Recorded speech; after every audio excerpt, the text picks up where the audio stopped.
ফ্রান্সের প্যারিস থেকে ফারজানা করিম বলছি। আমার প্যারিসে যতগুলো রেস্টুরেন্ট আমি খেয়েছি, সবচেয়ে মজার ট্যাকোস খেয়েছি হচ্ছে এই রেস্টুরেন্টে। এটা হচ্ছে ফ্রেঞ্চ ট্যাকোস, যেটা অরিজিনাল পাওয়া যায় সেটা, আর এটার নাম হচ্ছে ও ট্যাকোস। এই রেস্টুরেন্টটা হচ্ছে চ্যাটেলেট মেট্রো স্টেশনে, এবং এখানকার ট্যাকোসটা অসাধারণ ছিল। আমি এত বিশাল বড় ট্যাকোস ভেবেছিলাম যে হয়তো আমি খেতে পারবো না পুরোটা, কিন্তু এত টেস্টি ছিল যে মানে পেটে জায়গা না থাকলেও আমি মানে খেয়েই যাচ্ছি আমার অবস্থা। তো আমি রেস্টুরেন্টটা পুরোটা দেখাচ্ছি। ওরা খুব সুন্দর করে, আমি দোতলায় বসছিলাম, এই যে এখানটায় বসছিলাম, খুব সুন্দর করে সাজিয়েছে এবং খুব ছিমছাম করে, মানে এবং সবচেয়ে ভালো লেগেছে ক্লিনলিনেসটা, ছিমছাম করে সাজিয়েছে, কালারফুল। অরেঞ্জ কালারটা হচ্ছে প্রাধান্য দিয়েছে। তো এই হচ্ছে দোতলাটা এরকম বানিয়েছে, মানে এমন না যে অনেক বেশি ডেকোরেশন দিয়েছে, কিন্তু সিম্পলের মধ্যে জিনিসটাকে দর্শনীয় রেখেছে। এটা খুব ভালো লেগেছে, জানালার সিস্টেমটা। এই হচ্ছে ওদের নিচের অংশে যাচ্ছি আমি।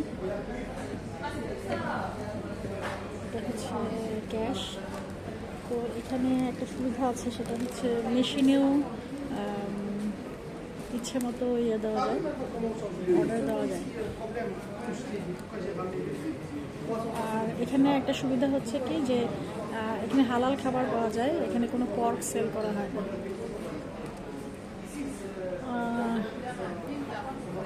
এই হচ্ছে সব কিছু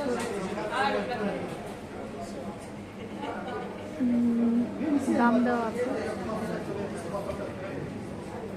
মিডিয়াম ট্যাকো হচ্ছে 7 ইউরো, বড় যেটা এক্সট্রা লার্জ ট্যাকো সেটা হচ্ছে 10.5 ইউরো, আর লার্জ যেটা সেটা 8.5 ইউরো। তো আমি তো মিডিয়ামটা মনে হয় খেয়েছি, সেটাই তো এত বড়, আর বড়গুলো না জানি কত বড়। এখানে 20 টাকা আছে।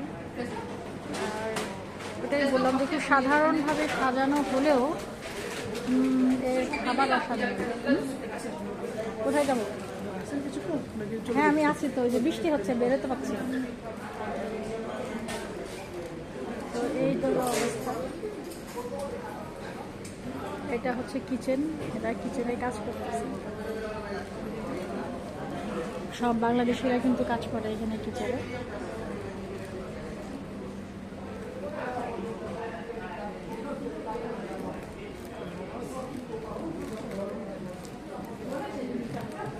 এখানে মনে হয়